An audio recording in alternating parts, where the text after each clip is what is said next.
Trump is a figurehead and an avatar for a movement that is massive. It's 50 plus years old. It has had one goal for that entire time. These people want to project inevitability. They know they're not inevitable. That's what all of this really illuminates to me, as much as the violent potential, is that they're scared that they don't have this thing in the bag. Most of the people coming to try and end democracy aren't villains in the way that we understand villains. They're guys in suits and polos who are just talking it over and firing off some emails. And that's a lot harder for us as a society to conceptualize when we have been inundated for our entire lives with a view of evil and fascism as a cartoonishly over-the-top version of what it actually is.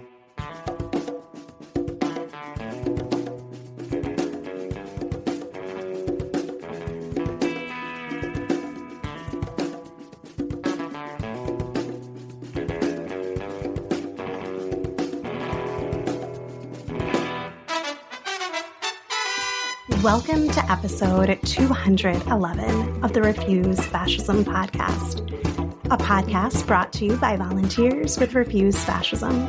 I'm Sam Goldman, one of those volunteers and host of the show. Refuse Fascism exposes, analyzes, and stands against the very real danger and threat of fascism coming to power in the United States. In today's episode, we're sharing an interview with Carl Folk, a researcher of authoritarianism and radicalization and the founder of the Institute of Unreality. But first, a big thank you to the patrons and sustainers that make this show possible. They pay $2 or more a month to support this show. And if you've seen some ads showing up in your IG feed, know that they're the folks that made that possible. You can also support Refuse Fascism by getting a t-shirt or tank top. See the show notes. Patrons have a discount code. So if you want to be a patron, you can do that at patreon.com/refusefascism or see the show notes. Or for zero monies, you can tell a friend about the show, share it on social media, rate the show on your listening platform of choice, or be bold and write a review. They boost the show so much. And I mean, don't you think Refusing Fascism needs some boosting right now? And they mean a lot to us, like this one from TDub03, who titled the review Just Saying No to Fascism, gave us 5 stars. Thank you very much. And wrote critical information for thinking people. Continue speaking truth to power. So hopefully you can be like TDub03 and review the show after listening to today's episode. Hi, it's me with a last-minute pre-upload update for the second week in a row.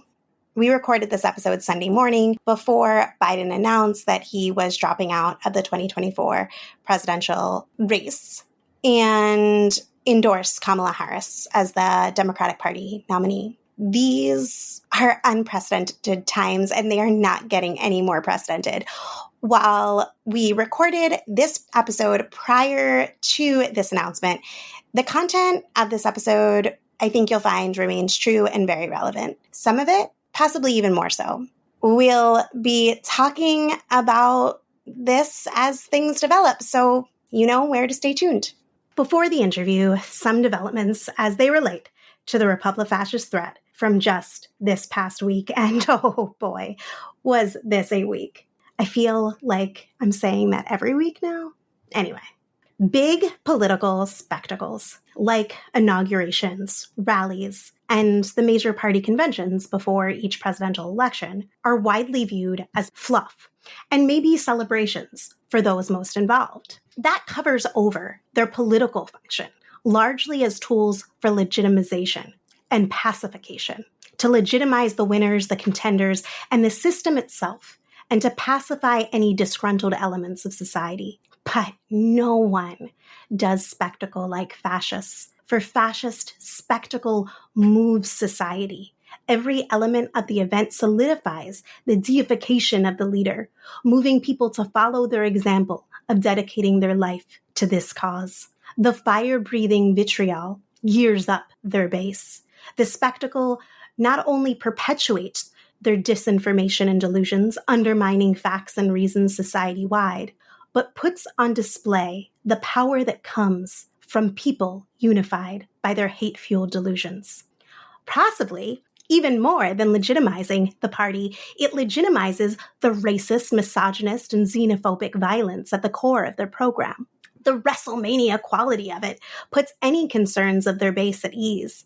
After all, we may be talking about destroying or even ending millions of lives, but this is fun, and nobody really gets hurt in the WWE. While that same cartoonish element serves to put their opposition at ease with the notion that the fascists aren't serious and could never really win. And even if they do win, it couldn't really be that bad. And this past week's Republican National Convention was a spectacle unlike any the U.S. has seen in a long time.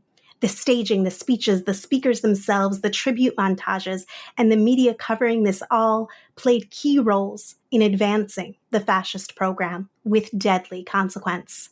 And this wasn't the only spectacle on offer, as the failed attempt to assassinate Trump by a registered Republican, lest we forget, was turned from real-world violence into a key part of Trump's mythology. In the week since the attempted assassination of Donald Trump, we have been told now is the time for unity. Now is the time to turn down the temperature. However, there is simply no bringing the country together, and the Republic-fascist response to the shooting has only reinforced this. The fascist move to define any exposure of their program for what it is as incitement, as they promise a bloodless revolution if the left allows. Best you bend the knee, and the Democratic Party more concerned with order for their empire than justice, even if that means the order of fascism, even if that means they never hold power again, even if it literally imperils their lives. Ask how low. The media acts as megaphone and conduit, both gaslighting, once again, lionizing Trumpism, paving the road for the fascists to accelerate down, hoping perhaps this will bode well for them in the future, learning nothing from what Trump and MAGA have done and all the retribution they've promised. And we have seen way too much compliance in advance. So what does compliance in advance look like? Well, it looks like Biden suspending ads and campaigning, MSNBC suspending their regular program as each host offers condemnations of political violence, mainstream media running op-eds with titles like, "We are all MAGA now." When you hear the calls for unity, remember this. They are calling for your submission. There can be no reconciliation with fascism except on the terms of the fascists. Fascism must be resolutely opposed. Trump is a totem of fascist violence, brutality, and this has not changed. Unity under the fist of their Christ-like king, foaming at the mouth, hungry to taste the blood of their enemy as they chant. I encourage you to be relentless in reminding folks that Trump is a fascist, one who fosters and relishes in the most depraved and reactionary political violence. He hailed Kyle Rittenhouse and others who killed or attempted to murder protesters during the 2020 uprising for Black Lives. He repeatedly, for 9 years now, has threatened his political opponents with jail and even execution. He joked about the assault on Paul Pelosi, Nancy Pelosi's husband. He longs for the day when protesters were beaten so badly by the police they would be removed on stretchers. He waxes poetic about executing shoplifters on the spot. He called forth and defends those who threatened to hang then Vice President Mike Pence. We have seen time and time again for 9 years now, including but not at all limited to the January 6th coup attempt, that Trump and the party he commands are willing and ready to use this violence to institute fascist rule, to enforce an agenda of unrestrained xenophobic nationalism, racism, misogyny, and the aggressive reinstitution of oppressive, quote-unquote, traditional values. Hear that as Christian theocracy. Don't normalize, don't accommodate, don't conciliate, don't collaborate. Refuse to accept a fascist USA. As for the unity we need, uniting with people from diverse perspectives to sound the alarm on the Republic-fascist threat, because it's truly what it is, and prevent the consolidation of this American fascism. So what happened in Milwaukee this week? In short, this was TrumpCon, The first convention since the GOP completed its purge of dissenters and fully harnessed the party apparatus to Trump's goals and methods. Particularly in relation to the assassination attempt, we saw much of the messianic messaging around Trump that has been simmering under the surface of American fundamentalist evangelism come up to a full boil, displayed for the world to see. Just listen to this. I'm not supposed to be here tonight. Not supposed to be here. Yeah.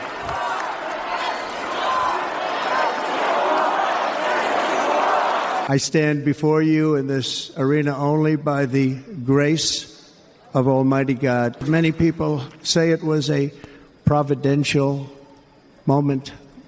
Probably was. When I rose, surrounded by Secret Service, the crowd was confused because they thought I was dead. Just a few short days ago, my journey with you nearly ended. We know that. And yet, here we are tonight, all gathered together. We live in a world of miracles. Proverbs 28 reads, "The wicked flee, though no one pursues, but the righteous are as bold as a lion." And that truly epitomizes Donald Trump. He is a lion. 2 days ago, evil came for the man we admire and love so much. I thank God that his hand was on President Trump. You know, I have no doubt that God lowered a shield of protection over President Trump.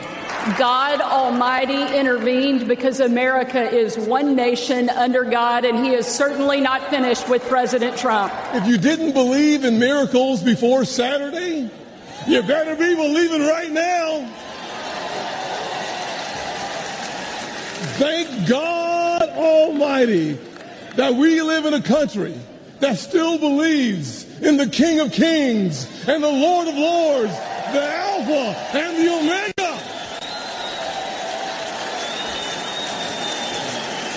And our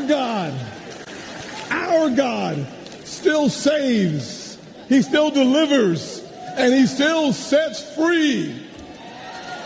Because on Saturday, the devil came to Pennsylvania holding a rifle, but an American lion got back up on his feet and he roared. Oh yeah, he roared. This was not simply any fawning notion of a leader protected by God, but more like a Messiah who had looked death straight in the eye and been resurrected. His speech on the last night was long. It was at times tedious even for the in-house audience, but he repeatedly brought them to a fever pitch. After promising a call for unity, he came out swinging at his enemies, both real and perceived. Because to fascists, again, I repeat this, unity means one thing: submission. He vowed to carry out the largest mass deportation in history, claimed Latin American countries are emptying out their prisons and quote-unquote insane asylums, sending those people to the United States. He claimed he left office a hero, giving Biden a world at peace, and that since then the current administration has been 10 times worse than any other. He used his long-standing mythology of the 2020 election being stolen from him to delegitimize in advance the coming election. He decried the supposed witch hunt against him, deeming any criticism or accountability as a devious plot, and used this concocted grievance to justify in advance the prosecution of his political opponents. Perhaps most ominously, he compared America today to pre-Nazi Germany and vowed to stop inflation through nationalist policies, which in his analogy would make him, Hitler. Democratic Party strategists were ecstatic on X, saying that Trump shat the bed, that his speech lost him the groundswell of goodwill and deference that came from the shooting, and that he could have united the country if he just announced political violence. It's getting harder every day to understand the cascading delusions of this loyal opposition. There was no groundswell of goodwill, except from these politicians, strategists, and pundits. Trump is nothing if not an avatar of political violence. His campaign is built on weaponized grievance, and it would be difficult to script a better story of grievance than almost getting shot at a key moment on the campaign trail, a key moment of his rise. leaving out once more that there is zero evidence that this shooting was done by the left. But his speech was just one piece of the fascist spectacle. We saw the circus, the bloodlust, the grift, all come together in service of total loyalty to the disturbed vision of this one man, a conduit through which the dreams of arch-reactionary billionaires, pious theocrats, and wife-beating scumbags all meet and mix. One of the most ominous set pieces of the convention were ubiquitous placards saturating the crowd, reading in all caps, "Mass deportations now," waving over chants of "fight, fight, fight." Greg Abbott led the crowd in this. Send them back.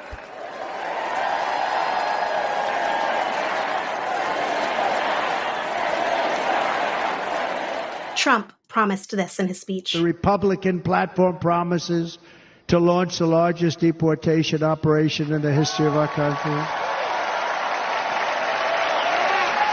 Even larger than that of President Dwight D. Eisenhower. Tom Harmon, one of the architects involved in Project 2025, had this to say. As a guy who spent 34 years deporting illegal aliens, I got a message to the millions of illegal aliens that Joe Biden's releasing our country in violation of federal law. You better start packing now. You're damn right. Because you're going home. And just listen to Ted Cruz. We are facing an invasion on our southern border. Not figuratively, a literal invasion. Kid Rock and Hulk Hogan, both living embodiments of bygone misogynist backlashes, both who've been heard using the N-word, primes the audience for a new reign of women-hating terror. Amber Rose, who it should be noted makes explicitly clear at almost any opportunity that she's not black, koshered Trump for the black masses, especially the black men who the GOP have been targeting, attempting to sway the votes of the most misogynist. On the RNC stage, she praised Trump as the epitome of an alpha male and expanded on this in a widely publicized interview with Lara Trump. At the convention, she also debuted a music video collaboration with the white rapper Fergashia Blow, real name Kurt Jantz, whose whole bit has been rapping about Trump for years. She dances in the background as Kurt talks about being red-pilled, calls quote-unquote the media the enemy of the people, and talks about a two-tiered justice system claiming quote-unquote we the victims, referring to Trump and his mainly white sycophants. A number of commentators and even journalists remarked that there was surprisingly little quote-unquote politics here. Oh, there was politics. You may have been looking for a post-ops party, but did you miss the endless speeches dripping with misogyny, calling for the subordination of women to alpha males? That's their political program. The bloodthirsty xenophobia and anti-immigrant racism that was on display, that was a political program. The glorification of violence, that's a political program.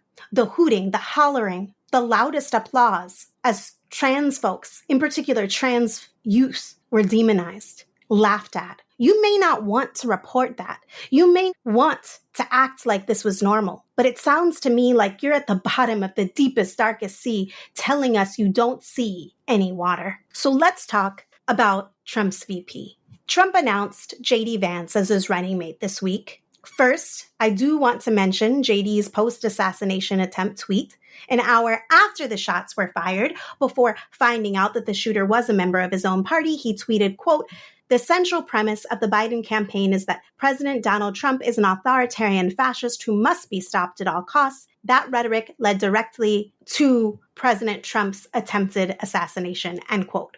And I just want to recognize the threat there, saying that any mention of Trump's fascism is incitement. While Biden's campaign has resolutely avoided saying that Trump is a fascist, we clearly are. It's not incitement, it's a fact. And we're not going to stop talking about it. But let's get to the point. J.D. Vance is a venture capitalist who grew up in Ohio. He and way too many people who should have known better thought that one fact was a good enough premise for a book and major motion picture, glorifying his life, reveling in reactionary American mythology, and defaming the people of Appalachia. He is currently the junior senator from Ohio, initially getting into electoral politics in 2021 with the backing of Silicon Valley billionaire Peter Thiel. Early in the Trumpocene, JD portrayed himself as an anti-Trump Republican and even texted an associate saying that Trump seemed likely to become America's Hitler. But that was short-lived, and he's since demonstrated his loyalty to Trump. He's vowed that if he had been Pence, he would have overturned the results in 2020. He publicly fundraised for January 6th participants, demanding the DOJ investigate a columnist for criticism of Trump. Vance has a number of qualities that seem to appeal to Trump and which make him a fruitful strategic junior partner. For one thing, it seems that the only principle he has demonstrated consistent loyalty to is private wealth. Trump has no need for a true believing evangelical anymore anyway. Trump has the Christian fascist voting bloc down. He is a key component of the new American evangelical theology. Instead, Vance brings other things to the table. He brings the backing of sections of the billionaire class, which have historically adopted supposedly non-political, libertarian, or even liberal stances. In addition to Thiel's direct support, he has brought in support from an array of tech billionaires. As reported by NPR, quote, shortly after Vance was announced as Trump's VP pick, a new tech-aligned super political action committee was unveiled called America PAC, with the backing of crypto billionaire Winklevoss twins, the co-founder of data analytics firm Pellinger, Joe Lonsdale, Doug Leone of powerful VC Sequoia Capital, and others. The group has raised more than $8 million, according to a recent Federal Election Commission filing, end quote. The choice of Vance may also have sweetened the deal with the pathetic void known as Elon Musk, who has gone beyond turning Twitter into a fascist hellscape and announced the donation of $45 million a month directly to pro-Trump PACs. The goal of the men in this milieu is clear: to sharpen capitalism to its fascist edge. It's also worth noting, Vance converted to Catholicism in 2019 and is sidled up to a particularly reactionary and zealous element within that church, opposing the liberalization of church doctrine and practice and endorsing straight-up theocracy, a counterbalance to Biden's mainstream Catholicism, and even to the current Pope's reticence to get behind global fascism. Vance participates in and draws forward the quote-unquote alpha male hyper-misogynist element of the fascist ecosystem and embodies their disgusting view of virility in a way that no 80-year-old man could, not even Trump. Between his embrace of the manosphere and his religious fervor, he has become a crusader against trans youth, abortion, and so-called wokeism. He is for a national abortion ban. He is for reviving the Comstock Act. He has introduced legislation attacking the rights of trans youth to access healthcare.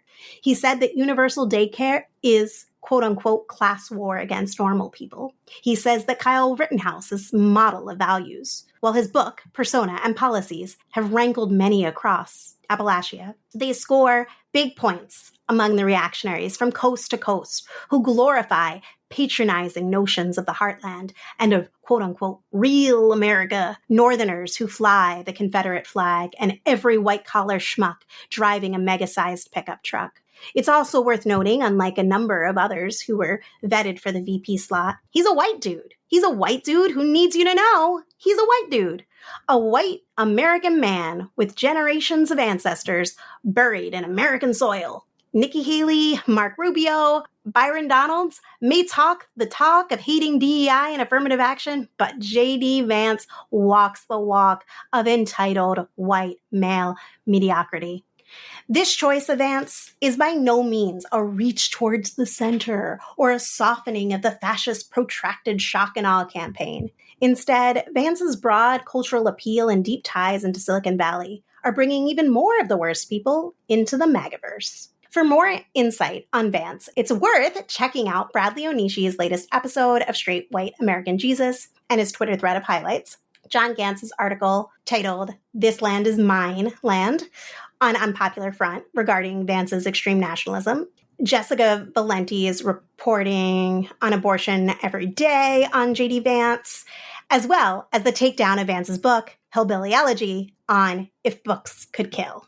Links to all those are in the show notes. If you listened to the show, you weren't surprised to see Eileen Cannon drop the charges in Trump's stolen documents case.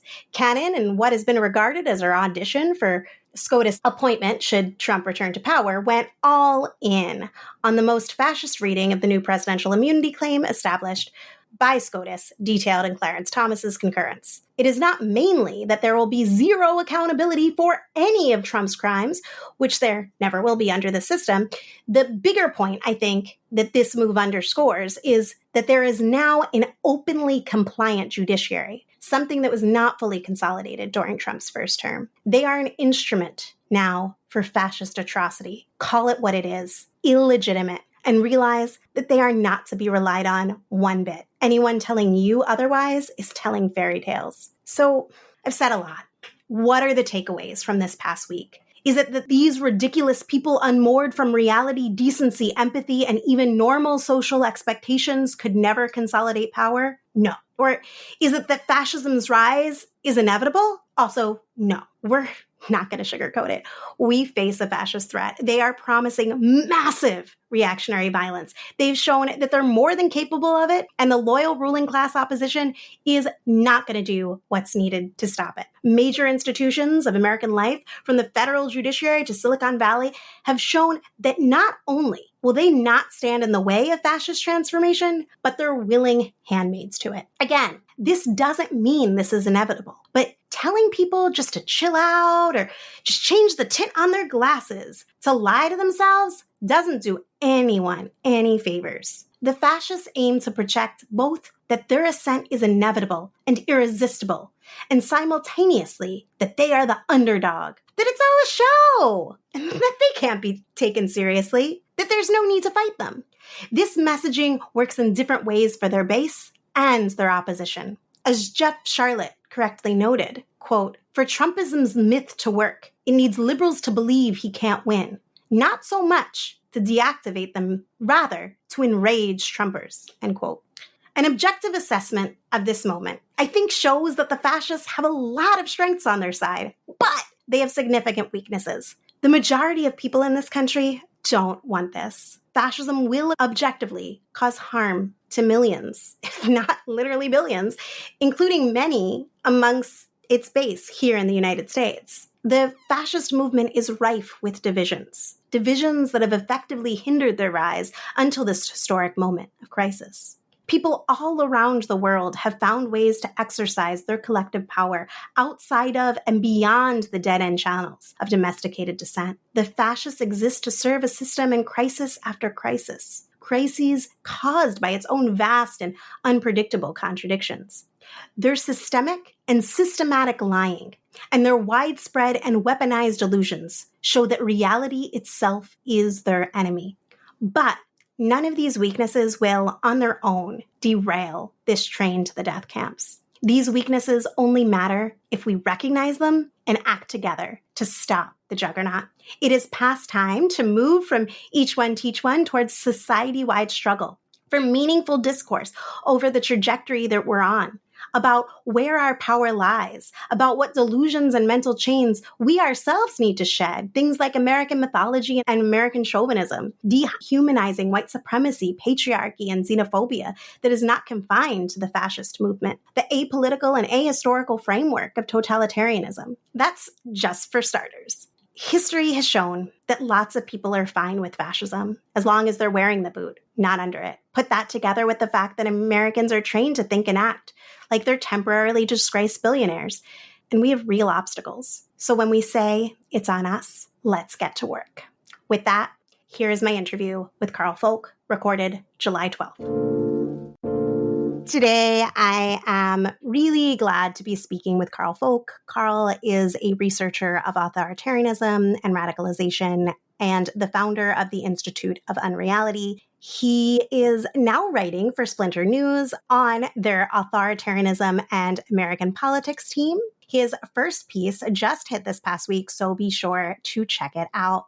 Welcome, Carl. Thanks for joining me. Thank you for having me. It's great to be here. I guess we got to start with what is consuming literally all of mainstream news coverage and dominating much of our social media feeds and our personal conversations. And that is, who should the Democratic nominee for president be? And there's really, at this point, hostile fighting between those who are for Biden remaining the candidate and those who are saying it's time to have a new candidate. In my opinion, a lot of this coverage has kind of masked what I think we should be talking about, which is that fascism is continuing to dominate. And as much as each of those respective sides says that their point is based in the stakes, I think that there's a lack of what those stakes actually are. So I wanted to just get your take on all of that.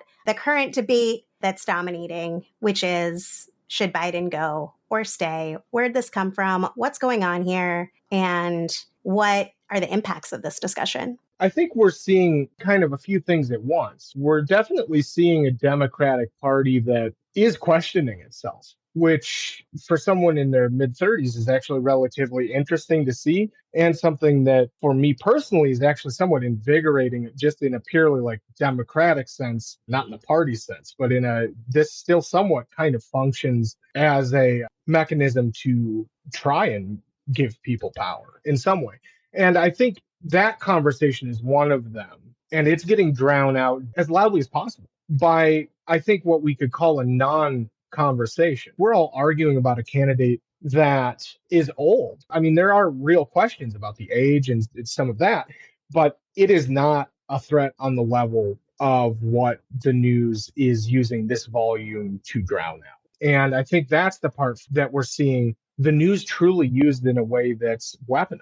I think it's a unique view of what true information warfare style propaganda looks like, which is it's not trying to tell you which way to go on this. It's trying to keep you focused on a shiny object over here, while literally the moment that we had this conversation is the same moment the Supreme Court ended one of America's pillar foundational kind of traditions of maintaining a democratic presidency, as well as Project 2025 really hitting the mainstream for the first time in a way that was measurable. It also happened at the exact same time that the people who were putting together Project 2025 within Heritage Foundation were coming out and saying things that aren't just a hyperbolic statement of a reactionary movement, but a statement of intent and a threat of overt violence. I look at these conversations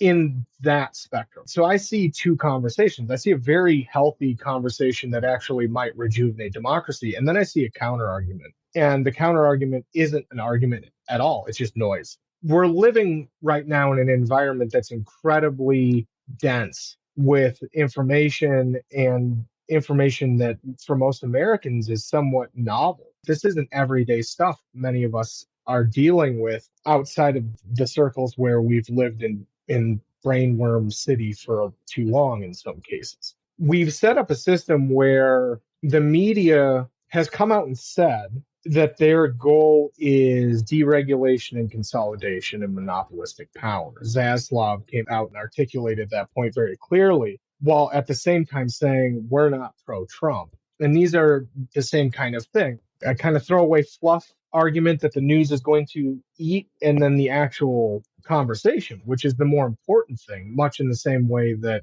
we've lost part of the conversation about probably one of the most explicit plans to remake American government in modern history. You know, I think we're getting a little bit of fear. I think we're getting a little bit of everything, but that within that media environment is incredibly toxic to the information system and how we understand what's actually. How do you think this will play out? What happens next here? You know, that's hard to tell, but I think what we've seen so far is the understanding of what Project 2025 is in the limited amount of time that it's made it out into the general public. It's done real damage. Like today, America First Legal, which is Stephen Miller's fascist law office, they had their name removed from some of the Heritage Project 2025 Trump nexus of paperwork. Some of the heaviest backpedaling I've seen from Trump and the Republicans is because of Project 2025. I think there's a chance that this thing becomes a lodestone around their neck in a very real way. But that is going to require that we continue to up the pressure by educating people. This is actually pretty simple. We can all go do it, and a lot of us are already, but most people can go out and say these things that are true from Project 2025, and there are many things right now that have gone out that aren't. The things that are true and are absolutely written down as policy choices they want to enact are horrifying. And most people aren't on board with what this is trying to sell. That's an easy win for most people. If you tell someone that, for example, Project 2025 does essentially criminalize pornography. Now, most people aren't for that, even if they're not super porn friendly. There's a level of real life that a lot of people inhabit. And that is actually an incredibly powerful space. But we have to take the initiative as individuals and as groups of individuals to decide to go tell people, hey, this is terrible. And this is why. And these are the real reasons why. We don't need to fearmonger about what it could be because it says what it is. And it's horrifying. If you were talking to someone in your regular everyday life, what might that sound like? Listeners might be able to use in their own lives. How do you go about it? Unfortunately, you have to be really kind of just even when explaining essentially why fascism is bad. I think that's the thing that I've come to realize in the last few years is we can all warn people all day what fascism is, that it's a growing part of our day-to-day within our politics. But ultimately, our goal now has to be to explain that fascism is wrong, not that it's here. And I think that is an inroad with Project 2025, where you can literally just say, like, I, as a person, don't always agree with the politics of the Democrats. And I don't always agree. I pretty much never agree with Republican sentiments ever. I don't think I ever have. Traditional Republican politics, traditional Democratic politics, though, there's a conversation that can be had there. People don't realize that the conversation now has to be between people in, let's say, the Democratic camp and people who aren't necessarily MAGA, but it's going to be people like us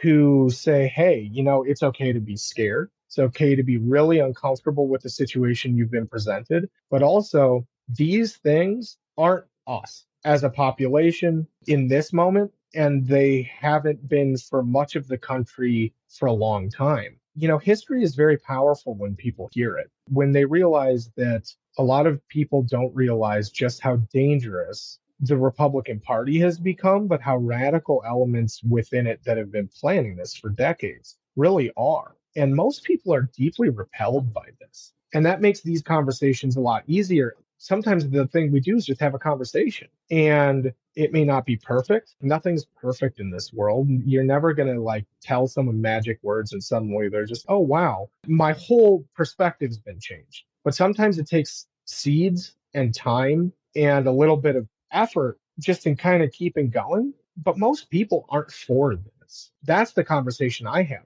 That is an incredibly powerful thing to do because suddenly you're not alone. And as we know, one of the main legs with fascism, both historic and present, is that alone, that loneliness, that fear of your neighbors, of the others that are around you. It is key to building the fascist movement. And it's also key to handicapping, truly undermining it in simple ways. And Project 2025, to me, in talking about it, seems like a very interesting inroad to build communities of people who see it as democracy versus anti-democracy, fascism against anti-fascism. And that's an interesting place to be and a very hopeful one, actually. And I think that, for me, has made those conversations easier, even though it's a scarier time to have them. I think that that's really helpful. There's been so much coverage, for example, on Trump says that this is not his policy program. And to a certain extent, he's right. Objectively, this is much bigger than Trump. You have Democratic Party strategists or pundits or whatnot being like, you know, the main thing that needs to happen is this needs to be Trump's Project 2025. And it's like, well, actually, he has his own policy proposals. So does the RNC. And actually, if you look at them and you put them all down, there's a lot. This Venn diagram starts looking a lot more like a circle. And that's the way to go at it, rather than be like, we're going to show you all the people that are connected from Project 2025, who's connected. And it starts looking like that Always Sunny in Philadelphia, Charlie's map. I live with one of those walls. I totally understand. Don't get me wrong. Yes, it is for Trump. And if it's not for Trump, it's forever the the next Trump adjacent they can get. But it's also much bigger. And it's part of people not grasping the vastness and, for lack of a better word, diversity within this fascist enterprise. This is something like the piece that just came out on Splinter kind of touches on this. Trump is a figurehead and an avatar for a movement that is massive. It's 50 plus years old. It has had one goal for that entire time. Project 2025 is very much just the logical extension of the Heritage Plan, along with others within that network and a few others, to completely undo the 20th century. They've said that publicly. They're out there literally saying our plan is to repeal the 20th century. And I think that's, again, one of the hallmarks of authoritarianism and also a hallmark of a society that's really in trouble. The news media has made this out, much like the lone wolf argument, to be individual actors outside of a larger intellectual network and milieu. If we really want to understand this, Project 2025 is not an aberration. This is literally a governmental imperative that has arms in places that people still are starting to figure out. And for many of us, kind of in the research side or the journalism side or the activism side, understand that that is the real threat in some ways. Much in the same way that the air has been sucked out of the conversation by Biden's age, we've always looked at individual actors from these larger, for lack of a better word, deep states that have been built by conservatives since the 70s. This is a parallel government really making a play to take the place of American democracy. 2025 is a huge hint on that front. But the reality is you have other places. You have the Claremont Institute out here advocating openly for a Franco-style dictatorship. The Claremont Institute and others within that kind of constellation of the far right is directly tied into the Heritage group, is directly tied into the Trump group.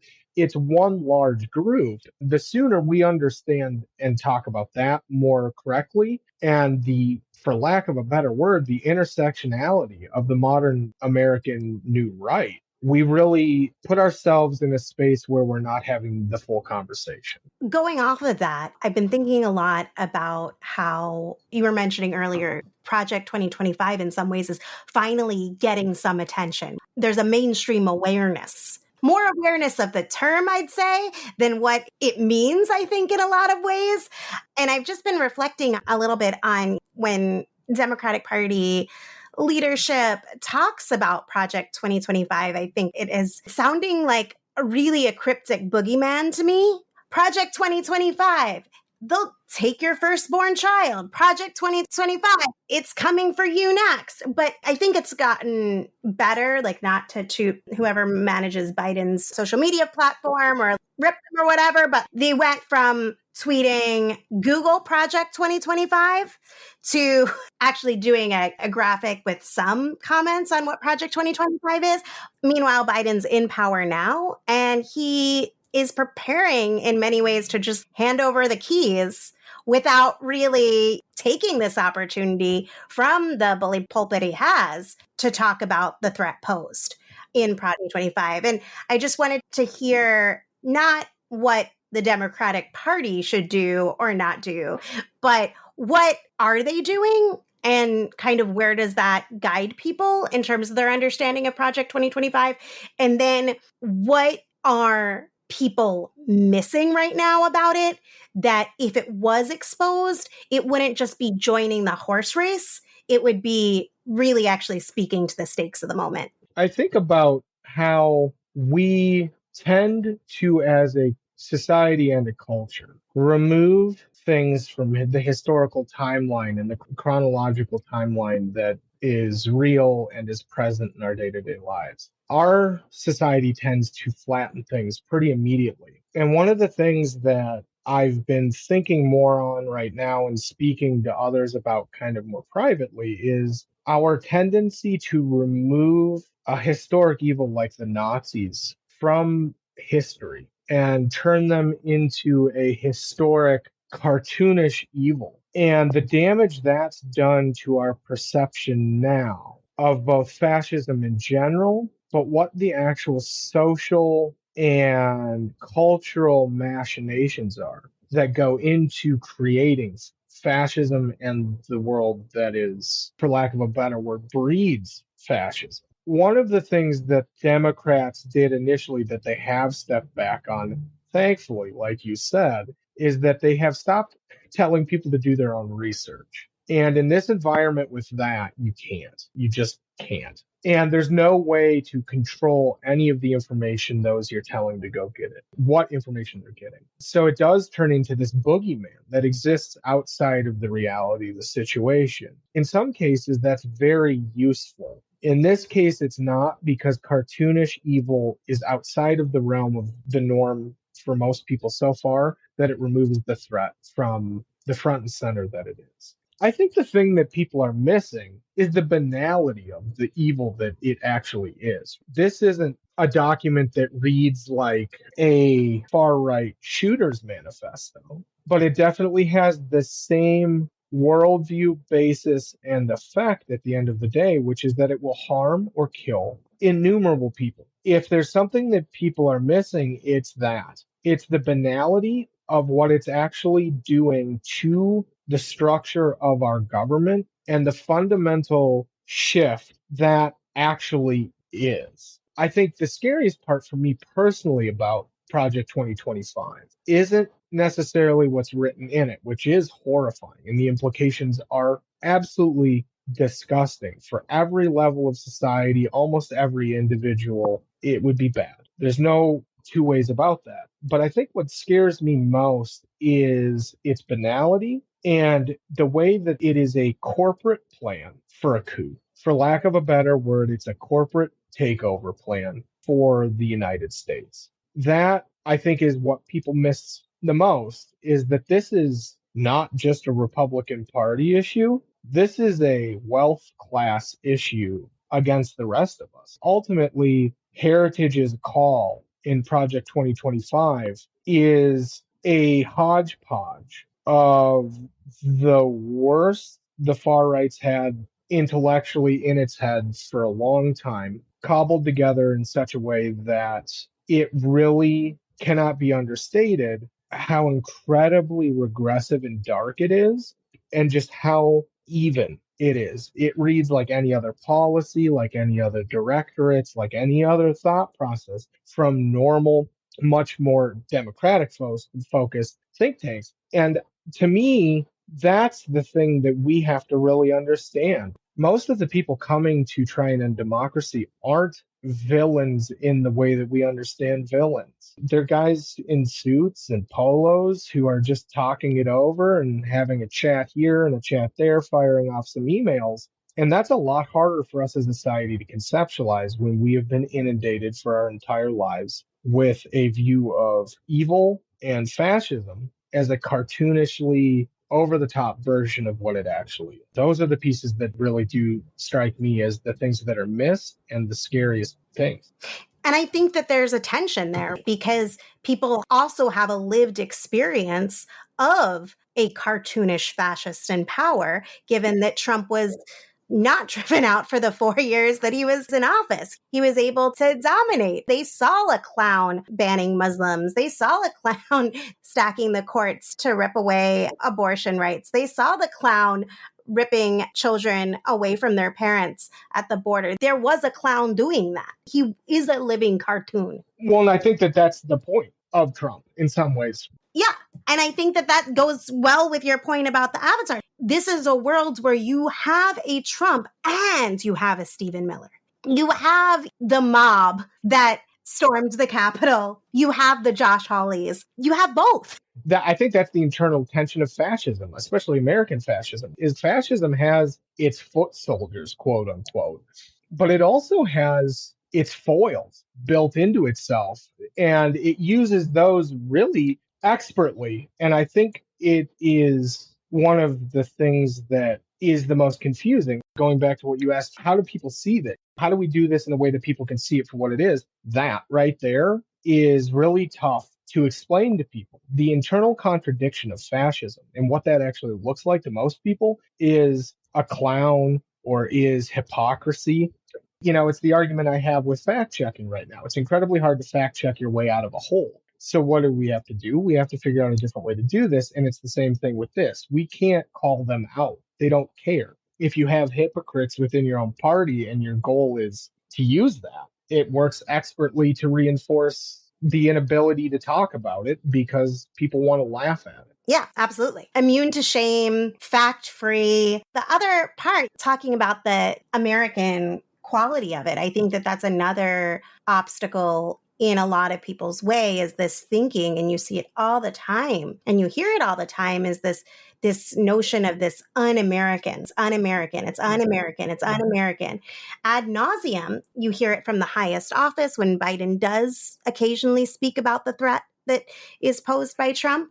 And you hear it from the people in your life, including people with a lot of concern and often who are too smart to be saying this, that it's un-American. This fascist danger is un-American. And I think that if people were able to confront the Americanness of this project, that we would be in a different place because people would stop othering the threat. That this can't happen here being, well, like, let's look at what did happen and what does happen. Therefore, what can and is happening, I think would be a important breakthrough.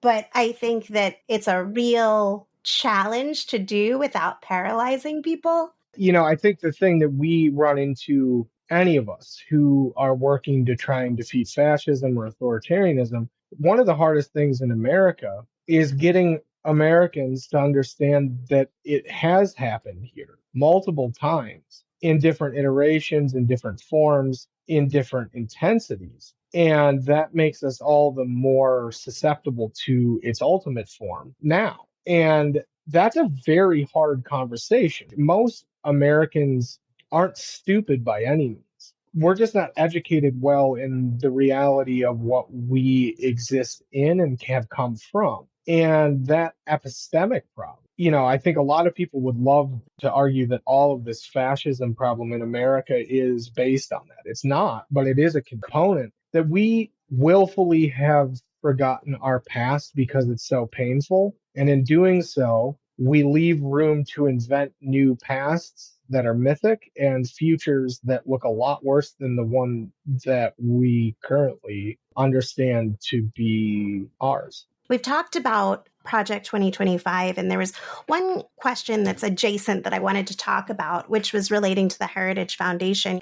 The Heritage Foundation and a number of influential fascist enterprises are already declaring the 2024 election illegitimate. They are workshopping war games on that premise and formally accusing the current president of rigging the elections. And I'm wondering, how widely shared and deeply held are these delusions, and what power do they have, and what does that tell us? I mean, we're definitely seeing it. There's a lot of conversation, and it's gone somewhat public in the last, 2 days, I think, when I've started to see a lot more kind of public-facing conversation about this from Heritage specifically. That's expanded from some of the stuff they had done prior. They have in the past said things that definitely laid the groundwork for this. I think there are a couple explanations that might be within the realm of possibility. Part of me truly thinks that they believe this election is going to be so close it comes down to the Electoral College. By playing the game early and hard, they can sway electoral voters. That's what part of me thinks. Just looking at some of the polling data and some of the stuff coming out of states they really need. I mean, it can be two things at once. So maybe it's not a different thought, but I think a component of that too is it works to undermine our trust in both the election process, but the outcome, both for the Republican Party. It does that. But then for everyone else, we understand that to be a threat against the electoral system. It's working in a way that's actually somewhat well thought out to do maximum damage, not just within their party, but outside of it. I think there are a lot of people who are true believers in the conspiracy that there's a deep state rigging the United States against conservatism. I think a lot of those people are fully on board with this notion that even if Trump wins, he loses. I think it's an incredibly dangerous narrative that we've seen already leads to violence. No question. But I think the better question now isn't, is it going to lead to violence, but what kind? Unfortunately, as someone who studied this a long time and has had a deep academic interest in it, there are very few relief valves for the kind of pressure that language specifically puts on people who are already incredibly primed to do both violence and believe that they are acting righteously as part of a super faction that has God on their side. The real threat, I think, is who takes it seriously where and how well organized are they. There are a few states that have been identified that look to have the ability to be dangerous with election violence, regardless of the outcome. I know that a lot of that is centered around that narrative right now. I don't know if it matters who believes it is real and who is cynically deploying it, because I think the outcome is the same. But with that being said, what we have seen, and I think what most of us who spend too much time online dealing with this and in other places dealing with, is there's a remarkable level of acquiescence with that worldview, regardless, again, if it's real or not. I don't know if that matters. They definitely use that to justify a lot. It builds a permission giving structure within the Republican Party and the far right to do real physical damage if they are so inclined. The fact that they're pre-bunking the election like this is concerning.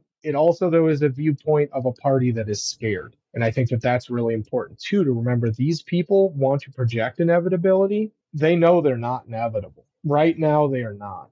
That's what all of this really illuminates to me, as much as the violent potential, is that they're scared that they don't have this thing in the bag. That's very good to know, because Project 2025 and their plans are preeminently underminable and are preeminently plans of people who don't have a ton of strategic thinking, coupled with a reactionary urge to do an end zone dance about 4 months too early. It's given us room to do real work to push it back effectively and in really unique ways that actually do a lot more than just push back Project 2025. As we close out our conversation, let's go there.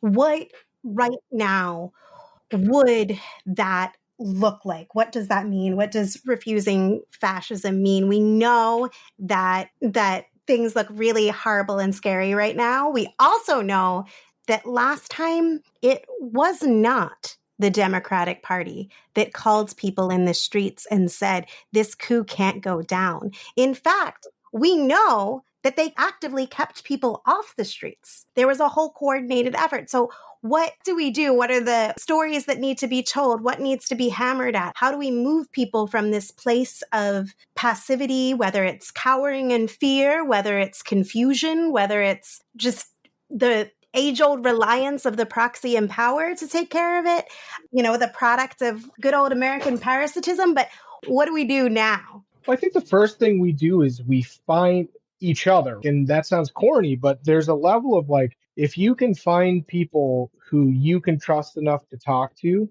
and start to build those networks, even if they're not in person sometimes, but in person digitally, start building those friendships and resiliency. The thing we need right now is resiliency, and we need people to understand all is not lost. By no way is this game over. We're actually just getting to the game. For most of us, none of us as individuals have the power to do much against fascism at this level. But what we do have the power as individuals to do is come together, really truly work with one another. This is going to have to be a little bit more grassroots than I think a lot of people understand, but fascism and fighting fascism come from 2 or 3 places at once, and we have to be able to do that too. We're starting to see what it looks like. It looks a lot like groups of people coming together to create online communities built to, for example, turn Project 2025 into memes that then can get disseminated to others to educate people on what this thing actually is and what it looks like and what it actually means for you as a person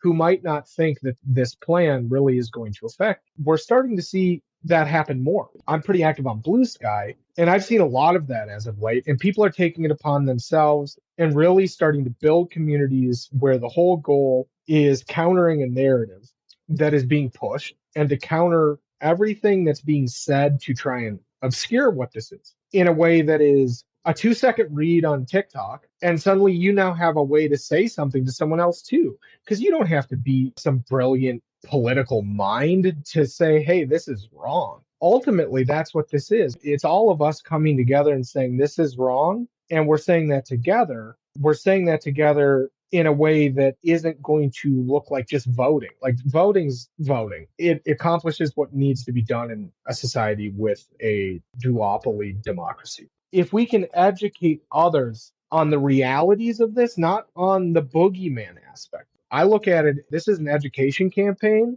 but it's also kind of an education campaign that intends to pay it forward. That means we have to have good information. We have to get it to people who may or may not be willing to hear it, and just keep doing it. One of the things that we tend to forget is any of this takes time and just a concerted effort to stay on the message. And the message right now is democracy in peril, and Project 2025 lays out exactly why. These are preeminently human things to do anyways. We all like to have conversations. We all like to meet new people or meet people we know in a different way. And that is a huge, huge thorn in the side of a movement that's still trying to collect power. Because the more people who are conversing in loose community that understand what's being said to them is a lie, the stronger the resolve gets within that group, and the larger that group gets, and the more power it holds, because they know that the person talking to them is lying. And ultimately, that is one of the ways that we really can. The biggest thing we can do, though, is find each other. And it sounds so simple. And the more we do that together and with a little bit of grace for one another, including ourselves in a moment that really is truly unprecedented in the United States, the better we're going to do. Grace is a weapon that really hurts people who want you to be constantly feeling upended. If we afford each other and ourselves a little bit of grace and a little bit of room and talk and not at each other, but kind of with each other, we're going to do just fine. It's going to be scary as hell, but we're going to do fine. It's just, we got to do it now. I want to thank you so much for taking the time to chat with me, to share your expertise, to share your insights, your perspective, your time. And I know that people are going to want to connect with you, read more of your work. Where should they go? I want to say thank you for having me. This has been great. On Twitter, I'm at BrainNotOnYet. And on Blue Sky, I'm the same thing. I make it very simple. And then you can find me at Splinter News. I have other things coming soon there. You can also check out my website at theinstituteofunreality.com. I tend to write a fair amount, and I've got some new stuff coming out here soon for the website as well that's going to be much more focused on selling fascism as a lifestyle brand. So I think we're going to touch on a little bit more of the weirdness. That's great. Looking forward to reading it. Thank you. Take care. Thanks for listening to Refuse Fascism. Want to help this show reach more people at a time when it is needed most? Awesome. As people rightly agonize over the fascist threat, help grow the community we need. You can do this several ways. You can wear Refuse Fascism across your chest by purchasing one or more of our Refuse Fascism T-shirts. If you want to take a step further, you can become a patron for as little as $2 a month at patreon.com/refusefascism. It makes a big difference in producing and promoting this independent, all-volunteer weekly podcast. And if you can't give now, or if you did already, share the show with others. Rate and review on Apple Podcasts or wherever you listen. Comment on the socials or YouTube. It all makes a difference and is so appreciated. You got thoughts or questions off this episode? We want to hear them. Ideas for topics or guests? Yes, please send them to us.